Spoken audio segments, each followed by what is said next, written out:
Nizamabad MLA వ్యాఖ్యలపై మీ స్పందన. ఏదైతే హైదరాబాద్ నగరంలో ఉన్న ప్రజల మీద ఎమ్మెల్యేలు మంత్రులు ఏ రకంగా మాట్లాడుతున్నారంటే, ఈ రాష్ట్రము తెలంగాణ రాష్ట్రం 10 ఏళ్ళు అయింది ఏర్పడి, కోర కూడా ఏ చిన్న సంఘటన జరగకుండా కేసీఆర్ నాయకత్వంలో హైదరాబాద్ ప్రజలను కంటి రూపాయల కాపాడుతున్నారు. ఇప్పుడున్నటువంటి గవర్నమెంట్ వచ్చిన తర్వాత ఎమ్మెల్యేలు రెచ్చిపోతా ఉన్నారు, మంత్రులు రెచ్చిపోతా ఉన్నారు. ఓ చిన్న సంఘటన ఆంధ్రలో వెళ్ళిపోండి అనే విధంగా భయంకరంగా ఒక ఎమ్మెల్యేలు మాట్లాడారు. మన శిక్షణ తరగతులు పెట్టిరిల్లు, మరి స్పీకర్ ఆధ్వర్యంలో శిక్షణ తరగతులు పెట్టినప్పుడు ఇటువంటి భాష మాట్లాడొద్దు అన్నటువంటి ఆలోచన కూడా చెప్పాల్సిన అవసరం ఉంది.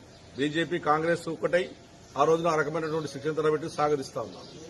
ఇవాళ ఆందోళన తెలుపండి, ఇది ఉండొద్దు అని ఒక లాయరు, ఒక అతను, అదేవిధంగా ఒక ఎమ్మెల్యే, అదే ఒక మంత్రి ఏం కంట్రిబ్యూషన్ ఉన్నది సినిమా వాళ్ళది అన్నటువంటి మాటలు మాట్లాడడం నేను ఒకటే కోరుతా ఉన్నాను. ఇక్కడ హైదరాబాద్ నగరానికి సినిమా ఫీల్డ్ తెచ్చిందే చెన్నారెడ్డి గారు ముఖ్యమంత్రి 1989లో. చాలా మంది తెలియదు. ఆయన అందరినీ రిక్వెస్ట్ చేసి హైదరాబాద్ నగరం రండి, తమిళనాడు నుంచి రండి అని చెప్పి హైదరాబాద్ నగరం సినిమా ఫీల్డ్ తేవడం వల్ల కొన్ని లక్షల మంది అలా సినిమా హీరోల కన్నా సినిమా కింద పనిచేసేటటువంటి యంత్రాంగం ఏందో కొన్ని లక్షల మంది హైదరాబాద్ నగరంలో జీవిస్తా ఉన్నారు. అటువంటి వాళ్ళని పొమ్మనే అధికారం నువ్వు ఎవడరాను అని అడుగుతా ఉన్నాను.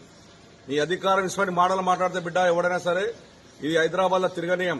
హైదరాబాద్ ప్రాపర్ మాది. హైదరాబాద్ లో పతి పుట్టినటువంటి బిడ్డ ఇవాళ హైదరాబాద్ బిడ్డని తప్ప ఇష్టం వచ్చినట్టు మాట్లాడి హైదరాబాద్ ప్రజలను మానభావాలను దెబ్బతీస్తే ఊకునే పరిస్థితి ఉండదు. అది ఎమ్మెల్యే గాని, అది మా పార్టీడే గాని, కాంగ్రెస్ వాడు గాని, ఎవడైనా సరే బీజేపీ గాని వదిలిపెట్టే ప్రసక్తి లేదు.